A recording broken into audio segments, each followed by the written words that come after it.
ପାଇଁ ଭାବୁଛୁ ନାହିଁ। ତାଙ୍କରି କଥା ଅନୁସାରେ ମୁଁ ତତେ ଲଭ୍ ମ୍ୟାରେଜ କରିଛି। ଆଉ ସେ କଥା ବି କହିଛନ୍ତି ତତେ ମୁଁ ଯେତେ କଷ୍ଟ ଦେବି ସେ ମତେ ସେତେ ଅଧିକା ଟଙ୍କା ଦେବେ।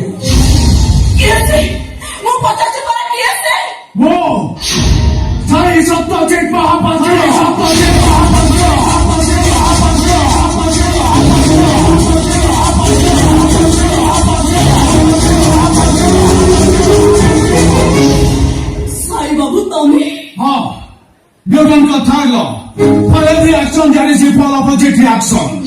सब क्रियाର ସମାନ ବିପରୀତ ପ୍ରତିକ୍ରିୟା ଥାଏ। ମୋ ମାମା କାନ୍ଦୁଛି ଯେତେବେଳେ ତମେ ହସିବ କାହିଁକି? ବରଂ ତମେ କଷ୍ଟ ପାଇ କାନ୍ଦିଲେ ତମେ ଠିକ ବୁଝିପାରିବ ଅନ୍ୟ ଆଖି ଲୁହର ଦାମଟା କେତେ। ତମ ମା କରିଛନ୍ତି। ତମ ମା ମୋ ବାବାକୁ ଛଡ଼େଇବା ପାଇଁ ଗୋଟେ ଚକ୍ରାନ୍ତ କରୁଛନ୍ତି। ଆଉ ସେଥିପାଇଁ ମୋ ମାମା ସବୁବେଳେ କାନ୍ଦୁଛି। ଜାଣିଛ ମୋ ଜୀବନଠୁ ଅଧିକ ଭଲ ପାଏ ମୋ ମାମାକୁ। ଆଉ ତା ପାଇଁ ମୁଁ କିଛି ବି କରିପାରେ। ଘର ସେଇଥିପାଇଁ ବାଲ୍ମିକୀକୁ ମୁଁ କହିଥିଲି ତମକୁ ଭଲ ପାଏ ତମକୁ ଧୋକା ଦେଇ ବାହା ହେବା ପାଇଁ। ଆଉ ସେଥିପାଇଁ ମୁଁ ବାଲ୍ମିକୀକୁ 50 ଲକ୍ଷ ଟଙ୍କା ଦେଇଛି। ଯଦିକେ କାହାଣୀ ସରିବନି ତମେ ସେ ପର୍ଯ୍ୟନ୍ତ କାନ୍ଦିବ যে পর্যন্ত ମୋ ମାମା ନ ଆସିଛି। ବାଟରେ ଘାଟରେ ଦେଖା ହେଲେ ସାଇ ବାବୁ କହି ମୁଁ ତମକୁ ମୁଣ୍ଡିଆ ମାରୁଥିଲି। ତମ ଜନ୍ମଦିନରେ ମୋ ବୋଉ ତମ ଘରକୁ ଗଲାବେଳେ କହୁଥିଲି ବୋଉ ସାଇ ବାବୁକୁ ମୋ ତରଫରୁ ହ୍ୟାପି ବର୍ଥଡେ କହିଦବୁ। ମୋ ସ୍ନେହ ଭଲ ପାଇବାର ମୂଲ୍ୟ ତମେ ଏମିତି ଭାବରେ ଶୁଝିନେଲ। ଏସବୁ ଶୁଣି ସାରିଲା ପରେ ମୋର କେବଳ ତମ ଉପରେ ନୁହେଁ ଈଶ୍ୱରଙ୍କ ଉପରେ ବି ଭରସା ତୁଟି ଯାଉଛି। ଆରେ ଦିଅନ୍ତୁ ଈଶ୍ୱର ମତେ ଶାସ୍ତି। ମୋ ମାମାର କିଛି ନ କରନ୍ତୁ। ଜାଣିଛ ତା ଆଖିର ଦେଖିବା ତ ଦୂରର କଥା ତା ଦୁଃଖ ଦେଖିଲେ ମୁଁ ସହିପାରେନି। 70 ଲକ୍ଷ ଟଙ୍କାର ଗାଡି ଚଳିଲେ ବି କେହି ଜଣ ମତେ ହାତ ଦେଖେଇଲେ ମୁଁ ତାକୁ ଲିଫ୍ଟ ଦିଏ। ମତେ ଡିଷ୍ଟ୍ରେସନ ଯୋଉଠି ଗରିବ ଲୋକମାନଙ୍କୁ ଦେଖେ ମୋ ପକେଟ ଖାଲି କରିଦିଏ। କାମରୁ ଫୁର୍ସତ ନଥିଲେ ବି ପ୍ରତ୍ୟେକ ମାସ ରବିବାର ଦିନ ଯାଇ ମୁଁ ବ୍ଲଡ କ୍ୟାମ୍ପ କରେ। ଏମିତି କରୁଥିବା ମଣିଷଟା କାହିଁକି ତମ ପ୍ରତି ଅବିଚାର କରୁଛି ଏକଥା ତମେ ଠିକ ବୁଝିପାରିବ। ଆସୁଛି ମୁଁ ଆସୁଛି। ସାର୍ ଟିକେ ଆକ୍ଚୁଆଲି କଥା କଣ କି ମାସ ଶେଷ ହେଲାଣି ଗାଡି ଇଏମଆଇ ଦେବା ପାଇଁ ଟଙ୍କା ନଥିଲା। 4-5ଟା ପ୍ଲେଜର ଦେଇଛି କରିବା ପାଇଁ ସିଏ ଟଙ୍କା ଦଉନି ବୋଲି ଦଉନି। ଆପଣ ଯଦି କିଛି ମାଳଟା ଦେଇଦିଅନ୍ତେ ସାଢେ ଦେଇଦିଅନ୍ତି କାମଟା ହେଇଯାନ୍ତା।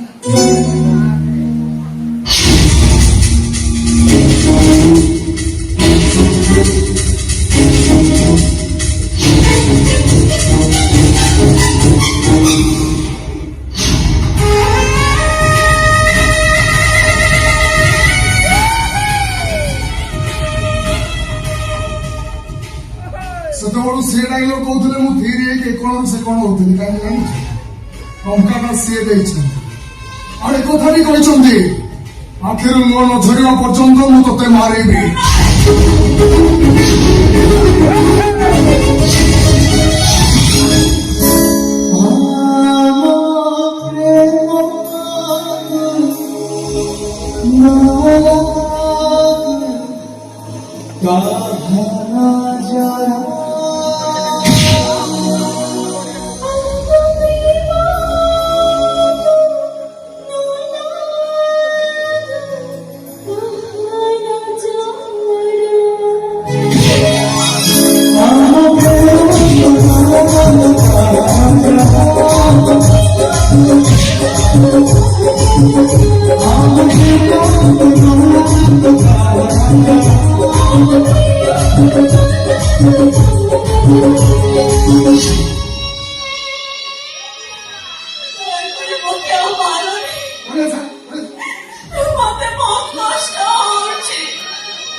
ଖାଇଛୁ ଏଇ କଣ ତମେ ମଣିଷ ପଣିଆ ଦାମ୍ପତ୍ୟ ଜୀବନ ପ୍ରଥମ ଦିନରେ ଭାଉଜକୁ ମାଡ଼ର ଉପହାର କାହିଁକି ଭାଇ ଭାଉଜର କଣ ଭୁଲ ଏସବୁ ତ ତୁମମାନଙ୍କୁ ଜାଣିବା ଦରକାର ନାହିଁ।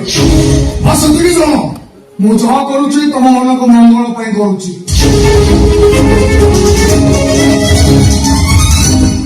ଭାଉଜ ତମେ ଜମା ବି ମନ ଦୁଃଖ କରନି। ଭାଇ ତମକୁ ଘୃଣା କଲେ ବି ଆମେ ଭାଇ ଭଉଣୀ ଦିଟା ତମକୁ ଅସରନ୍ତି ଭଲ ପାଇବା ଦବୁ। ସିଏ ମାଡ଼ ମାରିଲେ ଆମେ ପ୍ରତିବାଦ କରିବୁ। ମୁଁ ଜାଣିଛୁ ଭାଉଜ ଦିଟା ଚାରିଟା ହବ ତମେ ଏଠାକୁ ଆସିଛ, କିନ୍ତୁ ତମେ ଜଣେ ବହୁତ ଭଲ ମଣିଷ। କେବଳ ତମେ ଚାହିଁଲେ ଭୁଲ ବାଟକୁ ଯାଇଥିବା ମୋ ଭାଇକୁ ଠିକ ବାଟକୁ ନେଇ ଆସିପାରିବ। କାହିଁକି ନା କେବଳ ଗୋଟେ ନାରୀ ହିଁ ଗୋଟେ ପୁରୁଷକୁ ବଦଳି ଦେଇପାରେ। ପାରିବେନି ଅଙ୍କିତା, ପାରିବେନି ମୁଁ। କାହିଁକି ନା ତମ ଭାଇ ମତେ କେବେ ବି ଭଲ ପାଉନଥିଲେ, ବରଂ ଆଉ କାହା କଥାରେ ପଡି ମତେ ଭଲ ପାଇବାର ଅଭିନୟ କରୁଥିଲେ। ତଥାପି ସେ ନାଟକକୁ ତମକୁ ବାସ୍ତବତାରେ ବଦଳାଇ ଦେବାକୁ ପଡିବ ଭାଉଜ। ଏ ସମସ୍ତ ନାରୀ ଜାତି ପାଇଁ ତମେ ହବ ଜଣେ ଉଦାହରଣ। ଆମେ ସିନା ଅନେକ ଚେଷ୍ଟା କରି ହାରି ଯାଇଛୁ, ହେଲେ ତମେ ଜିତିବ ଭାଉଜ, ତମେ ନିଶ୍ଚୟ ଜିତିବ। ହାରିନି ମୁଁ, ମରି ଯାଇଛି। ଦେହରେ ନିଶ୍ୱାସ ଚାଲୁଥିଲେ ବି ବିଶ୍ୱାସ ହଜି ଯାଇଛି। ତଥାପି ଏ ଦୁନିଆରେ ଧର୍ମ ଅଛି ଭାଉଜ। ମୁଁ ମନେ କହୁଛି ଦିନେ ତମ ଆଖି ଲୁହ ଓଠର ହସରେ ବଦଳିଯିବ। ଆଉ ତମ ପାଇଁ ମୋ ଭାଇ ବାଲ୍ମୀକିରୁ ପ୍ରେମର ରାମାୟଣ ଲେଖିବ। ମହାଭାରତର ଯଜ୍ଞସେନୀ ପରି ମୋ ଆଖିର ଲୁହ ବି କେବେ ଶୁଖିବନି ଅଙ୍କିତା। ତଥାପି ଆତ୍ମହତ୍ୟା ପରି ମହାପାପକୁ ନ ବାଛି ମୋ ଭାଗ୍ୟକୁ ଆଦରି ମୁଁ ଏଇଠି ପଡି ରହିବି। ନୀତି ସଞ୍ଜମତି ଦେଲା ବେଳେ ଠାକୁରଙ୍କୁ ପ୍ରାର୍ଥନା କରିବି ଆଉ କହିବି, ହେ ଠାକୁରେ ମତେ ମାରିଦିଅ, ନହେଲେ ବାଲ୍ମୀକିଙ୍କୁ ବଦଳେଇ ଦିଅ। एक मिठी का संपर्क, एक मिठी का संपर्क, एक मिठी का संपर्क, एक मिठी का संपर्क।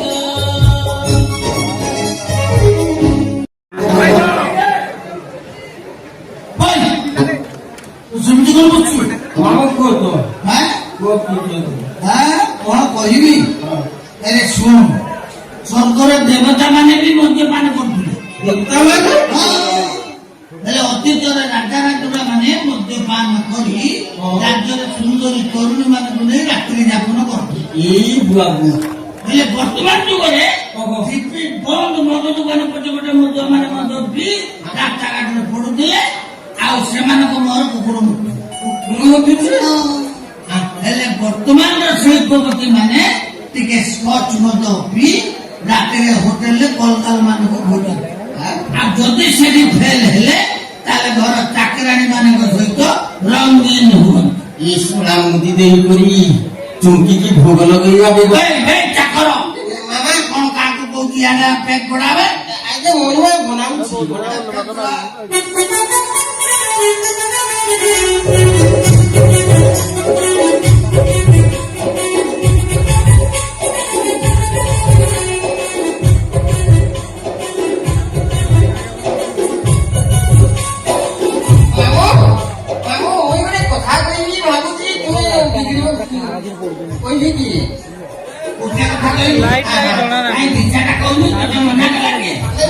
ଲାଇଟ୍ ଟା କଣ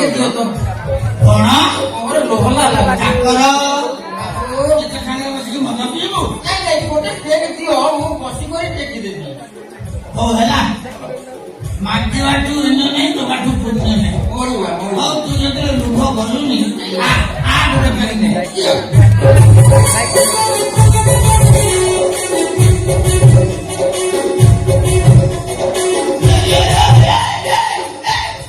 ପାଣି ମିଶେଇକି ପିଇ କଲେଜା ପଡିଯିବ ବେ। କଲେଜା ଠିକ ଅଛି, ତୁମେ କାହିଁ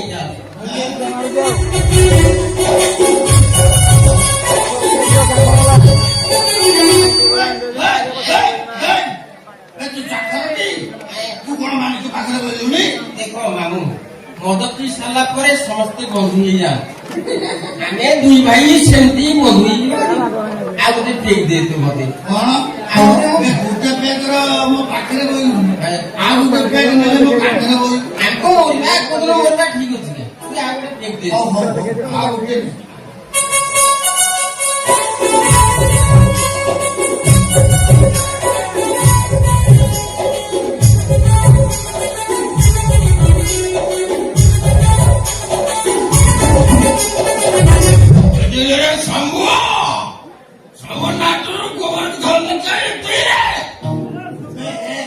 ମତ ତୁ ପିଇଲୁ ନା ମତେ ତତେ ପିଇ ସାରିଲାନି ତୁ କଣ ମତେ ଶମ୍ଭୁଆ ଡାକିଲୁନି ଆଉ ଗୋଟେ ପେକ୍ ଦେଲେ ମାରିବାଟା ଥୟରେ କଣ ତୁ ମତେ ମାରିବୁ କଣ ହେଲା ଜାଗର ଆଉ ଗୋଟେ ପେକ୍ ବନା ବନା ସଲା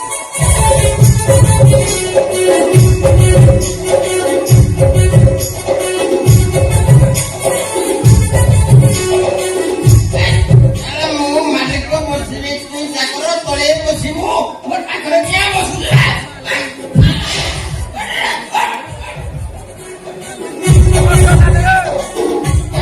তুই জানিবা কথা ମୁଁ ମଦ ପିଇଲେ ସିଗାରେଟ ଟାଣେ ସିଗାରେଟ ଦେଇବୁ ହଁ ଡେରି କରୁଛୁ ତାହେଲେ ତୁଇ ଏତେ ଡେରି କରୁଛୁ ଘୋଡ଼ା ମାଟି ଆସିଲେ ବ୍ଲାକ୍ ସିଗାରେଟ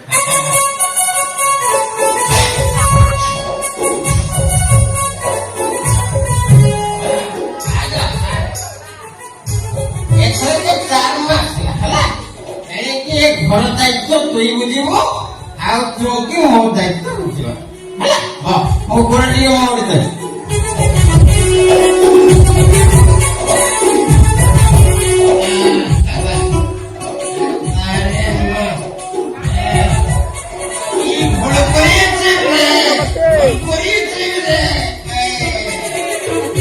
ଦେଖିଲା ମାମୁଁ ତମେ କଣ ତାର ଚିପିଲଣି କଣ କରିବି ଭୁଲ ତ ମୁଁ କରିଛି ରେ ଆରେ ମଦ ତାକୁ ଦେଇଛି ଭୁଲ ମୁଁ କରିଛି କିଏ କହୁଥିଲା ତମକୁ ତାକୁ ସେ ମଦ ଦବାକୁ ଡାକିଲା ବା ତା ଛଡା ତାହାର କଲେଜା କେତେ ସିଏ କଣ ଦାମୀ ମାଲିକ ସମ୍ଭାଳି ପାରିବ ଦେଖୁନା ନାଟ୍ୟରେ ସିଗାରେଟ ପୁରେଇକି ଟାଣିଲାଣି ଆମକୁ ମଦ ଦେଇ କରି ମୁଁ ମଦ କରିଛି କଲିଜା ନାହିଁ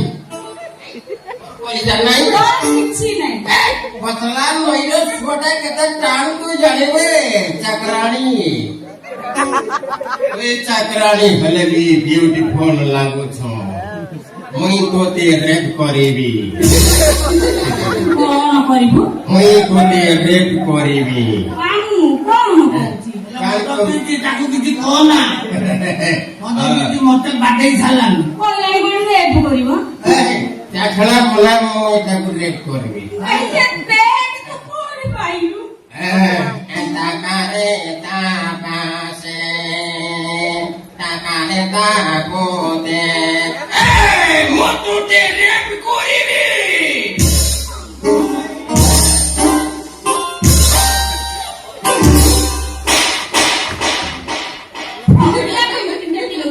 ଖୋପି ଦେଲୁ ମୁଁ ଲିମ୍ସ ଭିତରେ ଗୋଟେ ଗାର ହେଇଗଲୁ କୋଉ ଭିତରେ ଲିମ୍ସ ଭିତରେ ବିରେଶ ଭିତରେ তুই মতে মদ পিলা মানে খুবিছো তুই বসেই ভালো না মনে মুই তোতে খুবিবি ହାଇ ଶୁଣୁ ପଛରେ ଖୁମ୍ପିବୁ ଏ?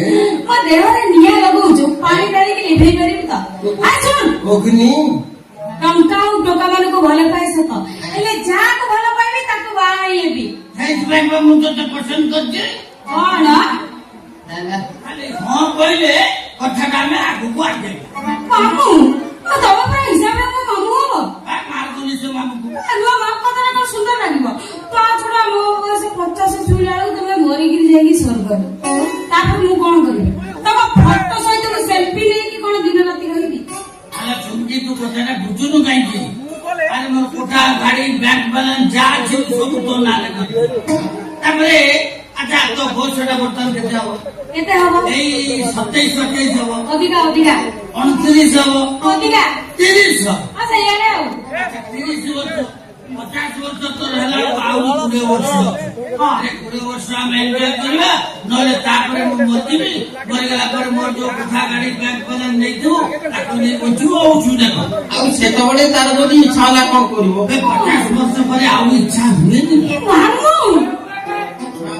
ଅନେଇଲା ଆମ ଗାଁ ଜଣେ ନୂଆ ପୁଅ କହୁଥିଲା 50 ବର୍ଷ ହେଲେ କୁଆଡେ ବେଶୀ ଇଚ୍ଛା ହୁଏ। ଏଇ କଥାଟା କରୁଛୁ।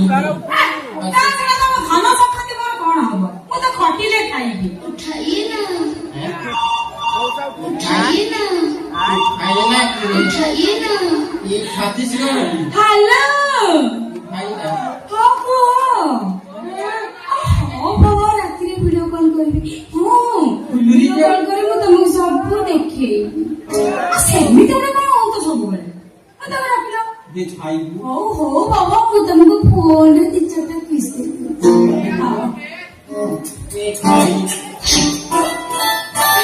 ହଉ ତାହେଲେ ରଖୁଛି ବାଏ।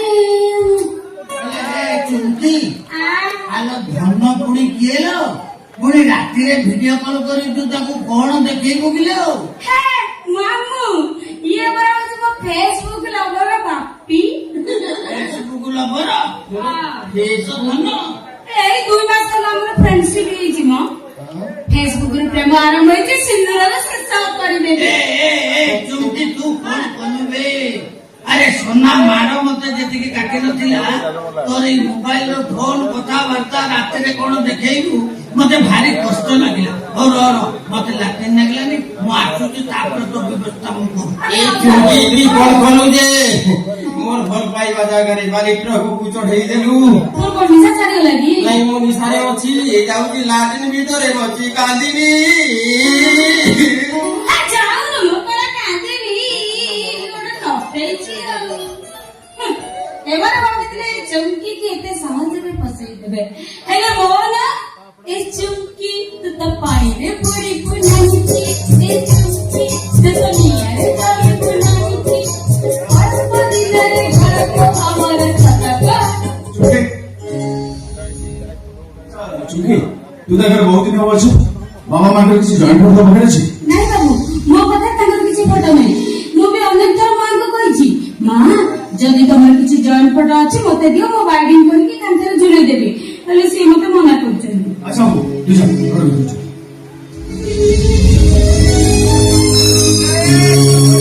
ବାବା ମାଙ୍କର ଜଏଣ୍ଟ ଫଟୋ ଏ ଘରେ ନାହିଁ। ଆଉ ସେ ଜଣଙ୍କ ଆନିଭର୍ସରୀ ସେଲିବ୍ରେସନ ବି ହେଇନି। ଏ କଥା ମୁଁ ଆଜି ବାବା ଆସିଲେ ନିଶ୍ଚୟ ପଚାରିବି, ନିଶ୍ଚୟ ପଚାରିବି। ମୁଁ ଭାଇ ବାବା ପଦର କଥା କହିଲେ ମୋ ଜନ୍ମଦିନ ସବୁ ବର୍ଷ ଆପଣ ଧୁମଧାମରେ ସେଲିବ୍ରେସନ କରନ୍ତି, ହେଲେ ମାମା ଆଉ ଆପଣଙ୍କର 2 ଜଣଙ୍କର ଆନିଭର୍ସରୀ ତ କେବେ ସେଲିବ୍ରେସନ ହେଇନି? ନାଇଁ ନାଇଁ ସେ ସମୟରେ ଏସବୁ ନଥିଲା। ଆଚ୍ଛା ନଥିଲା ଯେ ମତେ କହିଲେ ତମ ଆନିଭର୍ସରୀ ଡେଟ୍ ଟା କେତେ? ମୁଁ କହିବା କଥା କହ କି ମାମାଙ୍କୁ ତମେ କେବେ ମ୍ୟାରେଜ କରିଥିଲ ସେ ଡେଟ୍ ଟା? ଆମର ବାହାଘର ଅକ୍ଟୋବର 18 ତାରିଖରେ। ସେଇଦିନ ଆମର ଦାମ୍ପତ୍ୟ ଜୀବନ ଆରମ୍ଭ ହେଇଥିଲା। କଣ ହେଇଛି ବାପ ପୁଅଙ୍କ ଭିତରେ କି ଗୁରୁତ୍ୱପୂର୍ଣ୍ଣ କଥା ଚାଲିଛି? ନାଇଁ ନାଇଁ ସବ ବାହାଘର ତାରିଖ କଥା ପଚାରି ବୁଝୁଥିଲ ତ? ମୁଁ ତାକୁ କହିଲି ଆମ ବାହାଘର ସେ କଥାଟା ମୁଁ ମାମାଙ୍କୁ ମୁଁ ଶୁଣିବା ପାଇଁ ଚାହୁଁଛି। ଆଚ୍ଛା ମାମା ତମେ ବାବାଙ୍କୁ କେବେ ମ୍ୟାରେଜ କରିଥିଲ? ମାନେ ତମ ବାହାଘର ଡେଟ୍ ଟା ମତେ କୁହ। ହଁ ଡେଟ୍ ଟା, ଆମ ବାହାଘର ହଁ ବାହାଘର ଡେଟ୍ ଟା କହୁନ ମାମା। ମାମା କୁହ। ନଭେମ୍ବର 25। ମିଛ ମିଛ କହୁଛ ତମେ। ତମ 2 ଜଣଙ୍କ ଡେଟ୍ ମ୍ୟାଚ୍ କରୁନି। ନାଇଁ ଏମାନେ କଥା କଣ କି ସଂସାର ଜଞ୍ଜାଳ ଭିତରେ ସେସବୁ କଥା ମନେ ରଖିଲା କୋଉଠି? ମାମା ସେତେବେଳେ ପ୍ରି ୱେଡିଂ କି ପୋଷ୍ଟ ୱେଡିଂ ନଥିଲା, କିନ୍ତୁ ନିମନ୍ତ୍ରଣ କାର୍ଡ ତ ନିଶ୍ଚୟ ସଫା ହେଇଥିଲା। ମୁଁ ତମ ବେଡରୁମ୍ ଭିତରକୁ ଯାଇ ସବୁବେଳେ ଖୋଜିଛି, ହେଲେ ତମ 2 ଜଣଙ୍କ ସେ ଶ୍ରେଷ୍ଠ ସ୍ମୃତିକୁ ମୁଁ କୋଉଠି ବି ପାଇନି। ଏ ଘର କାନ୍ଥରେ କୋଉଠି ବି ତମ 2 ଜଣଙ୍କର ଜଏଣ୍ଟ ଫଟୋ ନାହିଁ। କୋଉ ହିସାବରେ ମୋର ଦାୟିତ୍ୱ ନାହିଁ ତମ 2 ଜଣଙ୍କ ଫଟୋ ନେଇ ଇନଷ୍ଟାଗ୍ରାମରେ ପୋଷ୍ଟ କରିବା?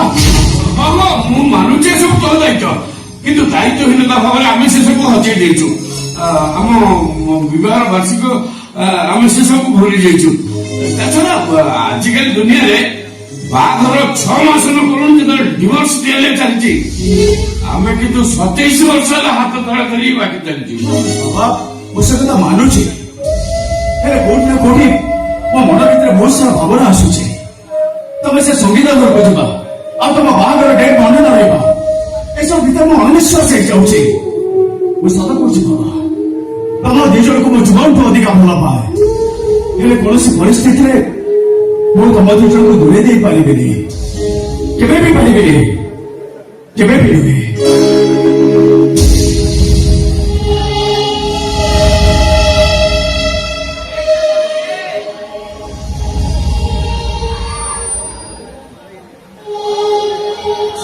죽거든요. 우리 부모들은 ବଡ଼ ପରେ ପ୍ରଶ୍ନ ପରେ ପ୍ରଶ୍ନ ପଚାରି ସେ ଅଣନିଶ୍ୱାସୀ କରିଦେଉଛି। ଗୋଟାଏ ସଂସାର ଭାଙ୍ଗି ମୁଁ ଆଉ ଗୋଟେ ସଂସାରର ମୂଳଦୁଆ ପକେଇଛି। ତେଣୁ ଏସବୁକୁ ସହିବାକୁ ହବ। ଏମିତି ସହିବି, କେତେ ସହିବି? ତମେ ମତେ ଜୀବନ ମାରି ନ ଦେଇ କାହିଁକି ପ୍ରତି ମୁହୂର୍ତ୍ତରେ କର୍ମ କରି ମରିବାର ସାର୍ଟିଫିକେଟଟା ଧରି ଦେଇଛ? ଆଉ ଯୋଉ ସାର୍ଟିଫିକେଟକୁ ବେକର ଝୁଲେଇ ମୁଁ ପଚାରୁଛି, ହେ ଭାଇମାନେ, ସୁଖର ଗାଁ ଠିକଣା ଆଉ କେତେ ବାଟ? ସୁଖ ବାଦି କଣ ଆମ ପାଇଁ ଅପହଞ୍ଚ ପାଲଟି ଯାଇଛି। ଗାଁ ମୁଣ୍ଡରେ ଥିବା ସମୟର ସାଇନ୍ ବୋର୍ଡଟା ଆମକୁ ପ୍ରବେଶ ନିଷେଧ ବୋଲି କହୁଛି। ରାତିରେ ଶୋଇଲା ବେଳେ ମୁହଁରେ ତକିଆଟା ଓଦା ହେଇଯାଉଛି। ଆଉ ନିତି ରାତିରେ ସଙ୍ଗୀତର ସହର ମନିତ ଭାଙ୍ଗି ଦଉଛି। ମୁଁ ଲାଇଟ୍ ଅନ୍ କରି ଦେଖିଲା ବେଳକୁ ସଙ୍ଗୀତ ଜାଗାରେ ତମେ ଥାଅ।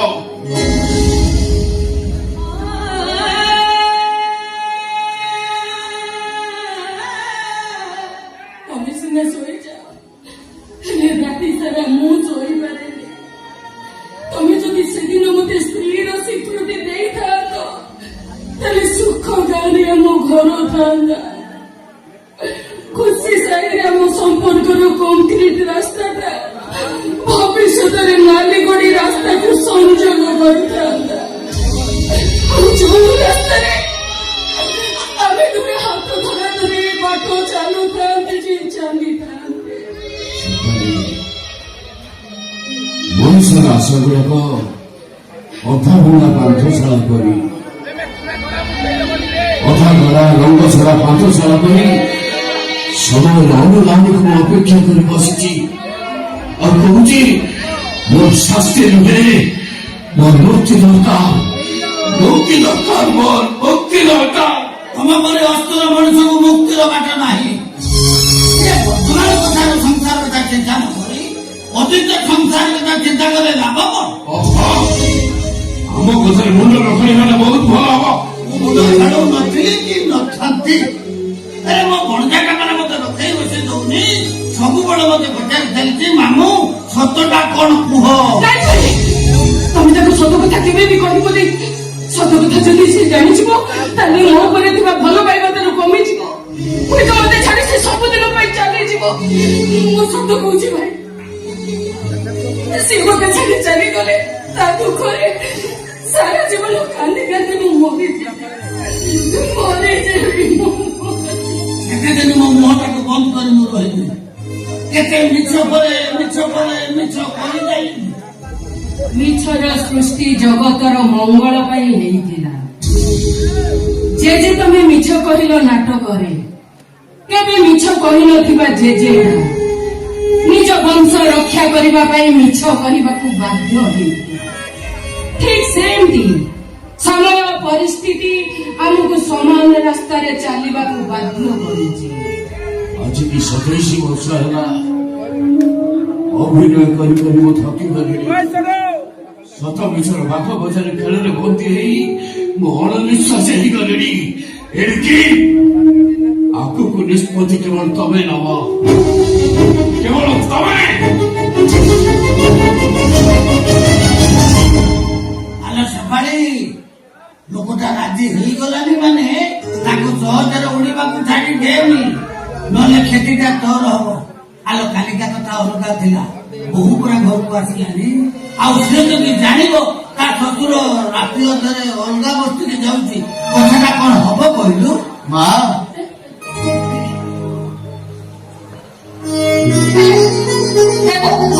ଚାଲି ଆସିଲୁ। ଅପା କଥା ମନେ ପଡିଲା ତ, ସେଥିପାଇଁ ଚାଲି ଆସିଲି ଆଉ। ଏ ପାଗ ଆସିଲାନି।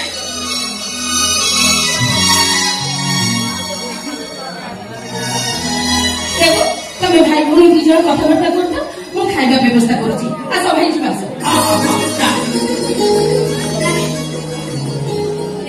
କେମିତି ଅଛୁ? ଘରେ ସମସ୍ତେ କେମିତି ଅଛନ୍ତି? ଭାଉଜ ଭାଉଜ କଥା କହିଲୁ? ଘୋଷଣା ବାହାରି ଶାଶୁ ଘରକୁ ଚାଲି ଆସିଲୁ। କହିଲ ବାପା ଭାଉଜ ସେଠି ନର୍କଦଣ୍ଡରେ ପକଉଛନ୍ତି ନା ଭାଇ ତାକୁ ସବୁଦିନ ମାଡ଼ ମାରୁଛନ୍ତି ଗାଳି ବି ଦଉଛନ୍ତି ଜାଣିଛ ବା ଏସବୁ କରିବାକୁ ତ ସ୍ୱାମୀ କୁଆଡେ ଭାଇଙ୍କୁ ଟଙ୍କା ବି ଦଉଛନ୍ତି ସାଇ ମୁଁ ଯାହା ଶୁଣୁଛି ସେସବୁ କଣ ସତ ନାଇଁ ମାନେ କୁହ ଭାଇ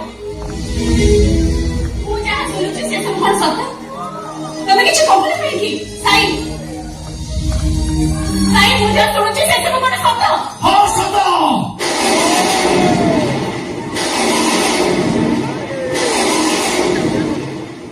ଛି ସାଇ ଛି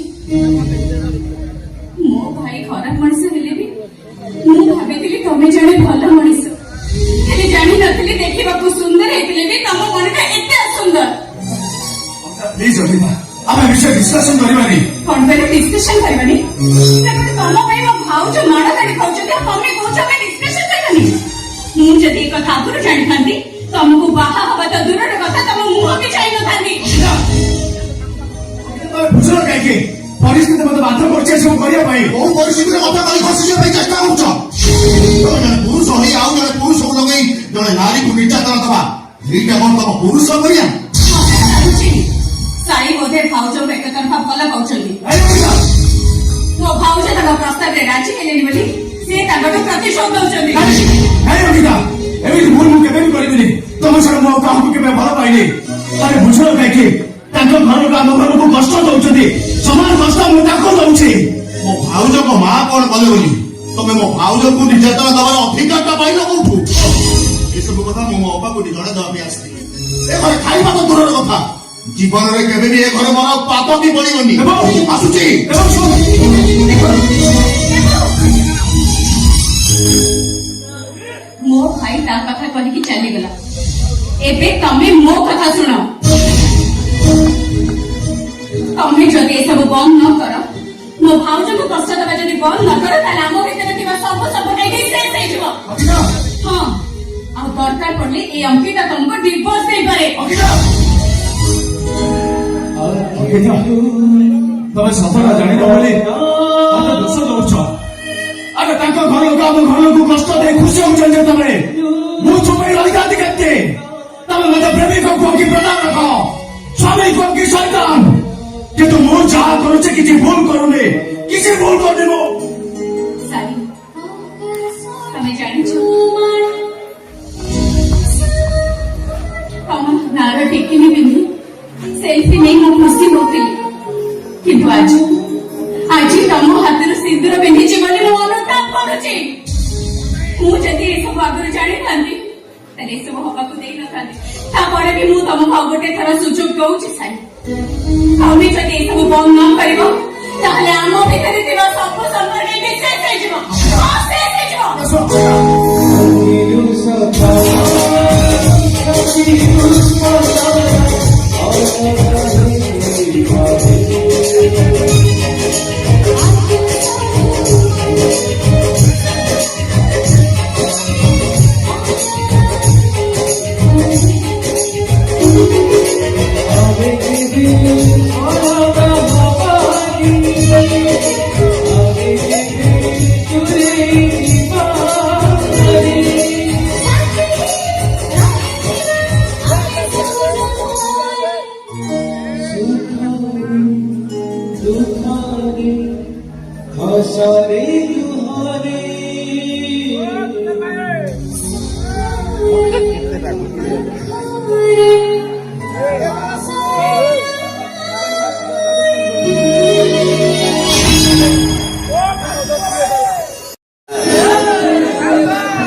ଠାକୁର ଆଜି ମୋ ଡାକ ଶୁଣିଛନ୍ତି ମୋର ଏତେ ଦିନର ପୂଜା ପାଠ କିଛି ବି ବିଫଳ ଯାଇନି କାହିଁକି ନା ମୁଁ ଆଜି ବେକାରୀ ଗୋପୀନାଥ ଦାସଙ୍କ ସ୍ତ୍ରୀ ନୁହଁ ବରଂ ଆରାଇ ଗୋପୀନାଥ ଦାସଙ୍କ ୱାଇଫ अरे वाह आधी कोणी तर स्मार्ट लागतो କେମିତି ସ୍ମାର୍ଟ ଲାଗିବନି କହିଲେ ମୁଁ ମାନେ ରେଭିନ୍ୟୁ ଇନ୍ସପେକ୍ଟରଙ୍କ ୱାଇଫ ଏଇ ଦେଖ ମୁଁ ଆଜି ଘରଟାକୁ ପୁରା ପରିଷ୍କାର କରିଦେଇଛି ଆଉ ଠାକୁର ପୂଜା କରିବା ପାଇଁ ଫୁଲ ଫଳ ଭୋଗ ସବୁ ନେଇକି ଠାକୁର ଘରେ ରଖିଦେଇଛି ଖାଲି ସେତିକି ନୁହଁ ମ ସାଇ ପଡିଶାଙ୍କୁ କ୍ଷୀରି ପୁରୀ ଦେବି ବୋଲି ବାପାଙ୍କୁ କହିଛି ମାର୍କେଟ ଯିବାକୁ ବାପା ବୋଉ ଆମଠାରୁ ଅଲଗା ରହୁଥିଲେ ବି ବାପା ବୋଉଙ୍କୁ ଆଜି ମୁଁ ଆମ ଘରକୁ ଡାକିଛି ଭଲ କରିଛ ଆରେ ସବୁବେଳେ ସେଇମାନଙ୍କ ପାଇଁ ତ ମୋ ସ୍ୱପ୍ନ ଆଜି ମୋର ସଫଳ ହେଇଛି ବଜାରରୁ ଯାହା ଯାହା ସବୁ ଆଣିବା ପାଇଁ ଥିଲା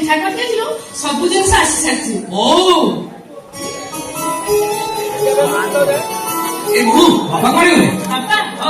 ବାପା ପୁରା ବଜାର ଯାଇଛନ୍ତି ଏଇ ସାଙ୍ଗେ ସାଙ୍ଗେ ଆସିଯିବେ ହେଲା ବାପାଙ୍କୁ କହିଦେଇଛି ଆଜି ପରି ଦିନରେ ଯେମିତି ମଦ ପିଇକି ନ ଆସନ୍ତୁ ଆଉ ଯଦି ମଦ ପିଇକି ଆସିଲେ ନାଇଁ ମୁଁ ତାକୁ ବହୁତ ରାଣ ନିୟମ ଦେଇ ବୁଝେଇ ଦେଇଛି ଆଉ ସେ ନିଜେ ବି କହିଛନ୍ତି ଆଜି ଭଳି ଦିନ ସେ ଜମା ବି ମଦ ଛୁଇଁବେନି। ମୋ ପୁଅ ଗୋପୀ ଆଜି ଚାକିରି ପାଉଛି ବୋଲି ମୋ ଛାତିରେ ଆଜି କୁଣ୍ଡାଭୂତ ହେଇଯାଇଛି ମଦ ପିଇକି ମୁଁ ଆଉ ଗୋପିଆର ବାପା ନୁହଁ, ମୁଁ ଗୋପିଆର ଏଇ ଗୋପୀନାଥ ଦାସର ବାପା।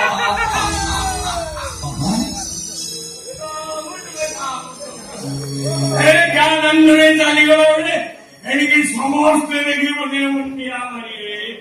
ଦେଖ ଆଖି ପୁରେଇକି ଦେଖ ଅଙ୍ଗାରକୁ ଯେତେ କହିଲେ ବି ତାର ଅଙ୍କ ସେଇ କଳା ହିଁ ରହିବ। କେମିତିଆ ମଣିଷ ତମେ କେମିତିଆ ବାପ ଏତେ ରାଣ ନିୟମ ଦେଇ ବୁଝେଇ କହିଲା ପରେ ବି ତମେ ସେଇ ଭୁଲ କଲ। ବିଶ୍ୱାସ କର ସଙ୍ଗୀତା, ମୁଁ ତମ ରାଣ ନିୟମ ରଖି ବଜାରରୁ ଫେରିକି ଆସୁଥିଲି, ହେଲେ ଅଧା ବାଟରେ ହେଇଛି କାହିଁକି ମୋ ମନଟା ଚହଲିଗଲା କେଜାଣି।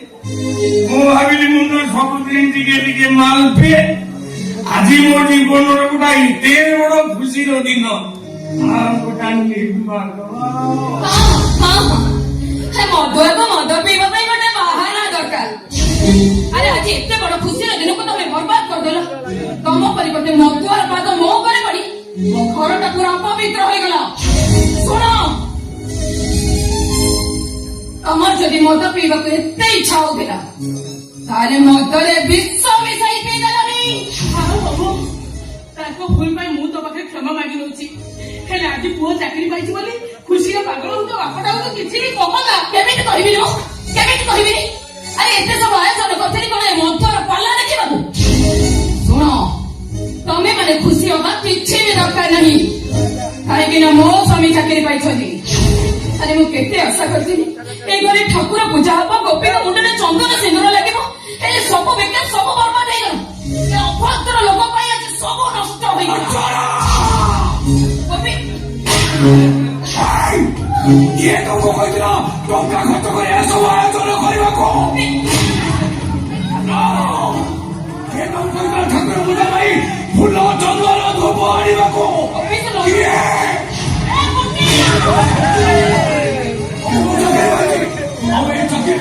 ତମେ ତମ ବାପ ଘରୁ ଯୌତୁକରେ ଆଣି ନଥିଲ।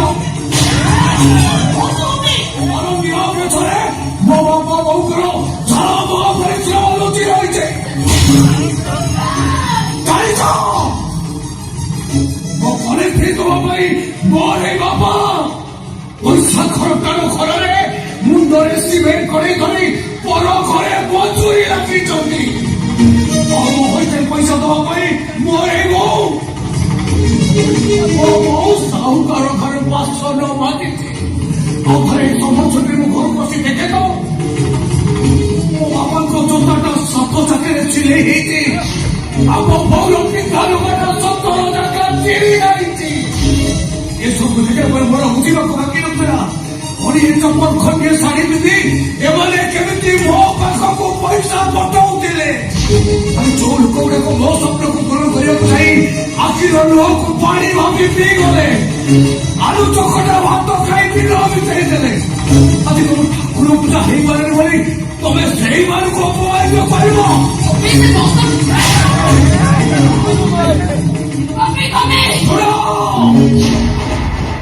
ମୋ ବାପା ବୋଉ ହଉଛନ୍ତି ମୋ ପାଇଁ ଜିଅନ୍ତା ଠାକୁର,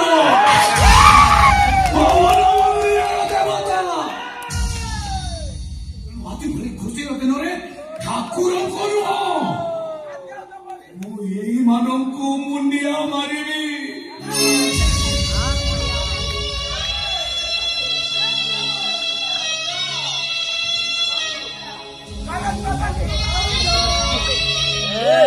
ତାମାନେ ତମେ କହୁଛ ସେ ମଦ ପିଇବାଟା ଠିକ, ଏସବୁ ଦିନକୁ ଅଶୁଭ କରିବାଟା ଠିକ? ହଁ ଠିକ।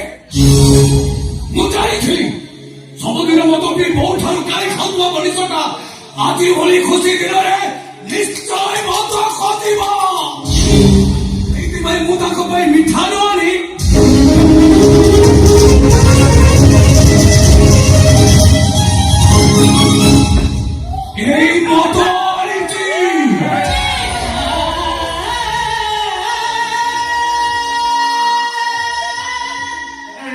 ତୁ ପ୍ରିୟ ବାପା, ଆଜି ଗୋଟେ ଖୁସି ଦିନରେ ମୋ ତରଫରୁ ଏଇଟା ତମ ପାଇଁ ଖୁସିର ଉପହାର।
ଦୁନିଆରେ ଏବେ ବି ଅନେକ ଲୋକ ଅଛନ୍ତି ଭୋକ ଉପାସରେ ରହୁଛନ୍ତି, ହେଲେ ଆମକୁ ତ ମୁଠାଏ ଭାତ ଟିକେ ଆଳୁ ଚକଟା ମିଳୁଛି, ଏଇଟା ତ ଆମ ପାଇଁ ବଡ କଥା।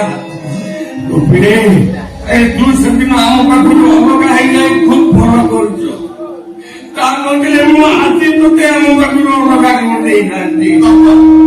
କାହିଁକି କହିଲୁ, ଘରକୁ ବୋହୂଟିଏ ଆସିଲା ପରେ ଆଉ ବାପା ମା ମାନଙ୍କର କିଛି ଆବଶ୍ୟକତା ନଥାଏ, କିଛି ନଥାଏ।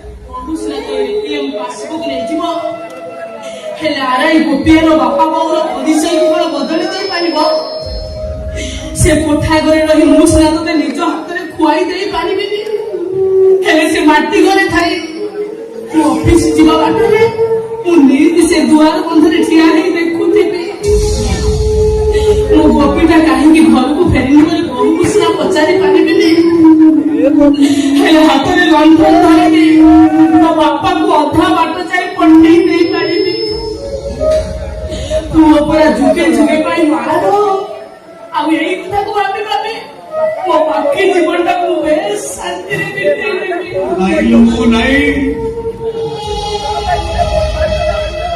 ସେ ବାପି ଘରୁ କୋଠା ଘରକୁ ଆସିଲା ପରେ ମତେ ଯେମିତି ଲାଗୁଛି ସତକୁ ସତ ମୋ ଜୀବନଟା ମାଟି ହେଇଯାଇଛି। ଭାବିଥିଲି ମୁଁ ଚାକିରି ପାଇବା ଖୁସିରେ କଷ୍ଟଟା ବଦଳିଯିବ, ତୁମମାନଙ୍କୁ ସେ ମାଟି ଘରୁ ଏଇ କୋଠା ଘରକୁ ନେଇ ଆସିବ, ହେଲେ ମୁଁ ଜାଣିନଥିଲି ଲୋ ବୋଉ, ଅର୍ଚ୍ଚନା ସବୁଦିନ ପାଇଁ ଆମ ସମ୍ପର୍କ ମଝିରେ ଏମିତି ପାଚେରୀ ଠିଆ କରେଇଦବ। ତଥାପି ଆନନ୍ଦ ଦାସ ମହା ଆନନ୍ଦରେ ରହିବନି, ବହୁତ ଆନନ୍ଦରେ ରହିବ। ମୋ ପୁଅ ବୋହୂଙ୍କ କୋଠା ଘରର ଖୁସି ଦେଖି ଯେ ସବୁବେଳେ ଖାଲି ହସୁଥିବ। ଲୋପି ଏ ତମ ମାନଙ୍କ କଥା ଯେତେବେଳେ ଟିକେ ମନେ ପଡିଯିବ, ଆରେ ବୋଉଟା ସିନା କାନ୍ଦି କାନ୍ଦି ଆଖିର ଲୁହ ଗୁଡାକ ପିଇଯିବ, ହେଲେ ଏ ଆନନ୍ଦ ଦାସ ପେଟେ ମାଲ ପିଇ ଦେଇ ଶାନ୍ତିରେ ଶୋଇଯିବ। ଏ ପିଲାମାନେ ଅଲଗା ହେଇଗଲେ ସମ୍ପର୍କଟା କେବେ ଅଲଗା ହେଇଯାଏନି ରେ। ଆଉ ସେଇ ସମ୍ପର୍କର ପରିଚୟ ନେଇ ମୁଁ ଯେତେବେଳେ ଗାଁ ଦାଣ୍ଡରେ ଚାଲି ଯାଉଥିବି, ଲୋକମାନେ ମତେ ଦେଖି କହିବେ, ଏଇ ଦେଖରେ ଏଇ ସମସ୍ତେ ଦେଖ, ଆରାଇ ଗୋପୀନାଥ ଦାସର ବାପା ଯାଉଛି।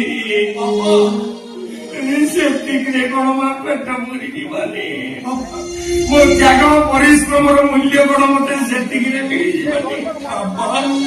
ଏ ପୁଅ ରୋଜଗାରରେ ବସି ବସି ଖାଇଲେ ତାକୁ ବାପା କୁହାଯାଏନି। ଦୁଃଖକୁ ଆପଣାର କରି ପୁଅର ଖୁସିରେ ଖୁସି ହଉଥିବା ଲୋକଟାର ନାଁ ହଉଛି ବାପା। ଅଖିତରେ ଶୁକ୍ରଠାରୁ ଅଧିକ ଜୀବନର ସୁଖଠାରୁ ଅଧିକ ଅଖିତରେ ଶୁକ୍ରଠାରୁ ଅଧିକ ଜୀବନର ସୁଖଠାରୁ ଅଧିକ ସମୟ ପଡ଼ିଛି ଯେମିତି ଖୋଜୁଛି ନିଜର ଜୀବନ ଭୋଗୁଛି ଶାସ୍ତି।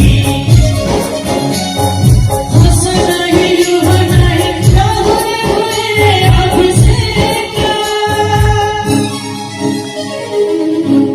ଏ କେମିତିକା ସମ୍ପର୍କ, ଏ କେମିତିକା ସମ୍ପର୍କ, ଏ କେମିତିକା ସମ୍ପର୍କ, ଏ କେମିତିକା ସମ୍ପର୍କ। ଆପଣ ତମେ ଯାହା କଲ କିଛି ଠିକ କଲନି। ହଉଛି ଠିକ ହଉଛି। ଦିନେ ମୁଁ ତମକୁ ଲଭ୍ ଲେଟର ଦଉଥିଲି, ଦରକାର ପଡିଲେ ଡିଭୋର୍ସ ପ୍ରମାଣ ଉପହାର ଦେବି। ଗଭର୍ଣ୍ଣମେଣ୍ଟ ଚାକିରିରେ ସ୍ତ୍ରୀକୁ ଡରାଇ ହୁଏନି। ଦରକାର ପଡିଲେ ଚାକିରି ଛାଡ଼ିଦେବି। ମୁଁ କିନ୍ତୁ ତମକୁ ଛାଡ଼ିବିନି, କାହିଁକି ନା ମୁଁ ତମକୁ ଲଭ୍ ମ୍ୟାରେଜ କରିଛି। ଲଭ୍ ମ୍ୟାରେଜରେ ଅଧିକ ଡିଭୋର୍ସ ହୁଏ, এই কথাটাକୁ ତମେ ଆଦୌ ଭୁଲିଯିବନି।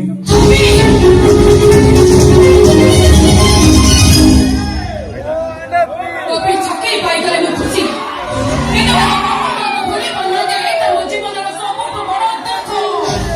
कौन कहता है टमाटर लाल है? लाल तो तेरी गाल है, हिरन के जैसी चाल है। एक बार पीछे मुड़ के देख, तेरा हंसी का क्या हाल है?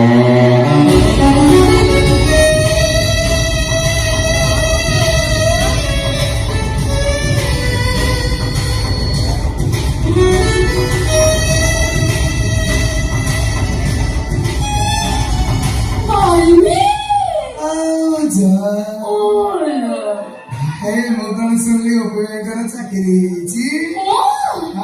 ता तो तुम बढ़िया शाढ़ी बदल जीन्स पिंध चप्पल बदल हिल पिंध मासक 6-7 पाला देकर सजबाज कौन ମୋର ନା ଗୋଟେ ଦୁଃଖ ରହିଯାଏ। कोठी कोठी ଅଫିସରେ ଚାକିରି ପାଇଗଲେ, ହେଲେ ତମ ବାପା ମାଙ୍କୁ ପୁରା ଭୁଲି ପାରୁନାହାନ୍ତି। ଦୁଃଖଟା ଏଇଠି ରହିଗଲା। କଣ ଗୋଟେ କାମ କରୁନ, ତମେ ସେଗୁଡା ଗୁଡା ଶୁଣେଇ ଦିଅ। ସେ ଭଲ ପାଇବା ଯଦି ଆଗକୁ ବଢେ, ତମେ ସେ ଗୋପୀଟାକୁ ଡିଭୋର୍ସ ଦେଇଦବ। ଏଇ ଗୋଟେ କାମ କରୁନ, ମୁଁ ସେଠି ତାଙ୍କ ଝିଅକୁ କଷ୍ଟ ଦଉଛି, ତମେ ବି ସେ ବୁଢା ବୁଢୀକୁ କଷ୍ଟ ଦିଅ। ଏଥର ତ ଭିତରକୁ ଚାଲ।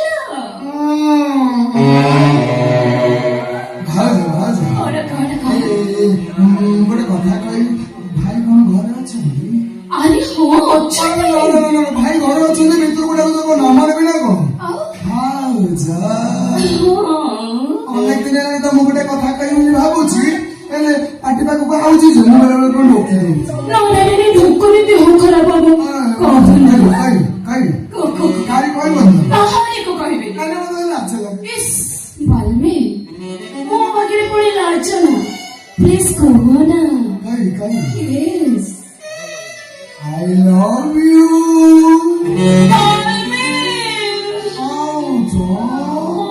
ତମକୁ ଯଦି କଥାଟା ଖରାପ ଲାଗିଥିବ, ତମେ କେବେ କାହାରିକି କହିବନି। ଆଉ ଯଦି ତମକୁ ଏ କଥାଟା ଭଲ ଲାଗିଥିବ ତମେ ବି ଟିକେ କହୁନା। ଇସ୍, ତମେ କହିବ ମତେ ପୁଣି ଖରାପ ଲାଗିବ ନା? I love you, Valmi. I love you so much. ମୋ ଗୋପୀଙ୍କ ଲଭ୍ ମ୍ୟାରେଜ କରିଛି ସତ, କିନ୍ତୁ ମୋ ମନ ହୃଦୟରେ କେବଳ ତମେ ହିଁ ତମେ। ତମେ ମୋର ପସନ୍ଦ Valmi। ମୋର କଥା କହିବି, ସେ ସିନାକୁ ମୋର ମ୍ୟାରେଜ କଲେ କଣ ହବ?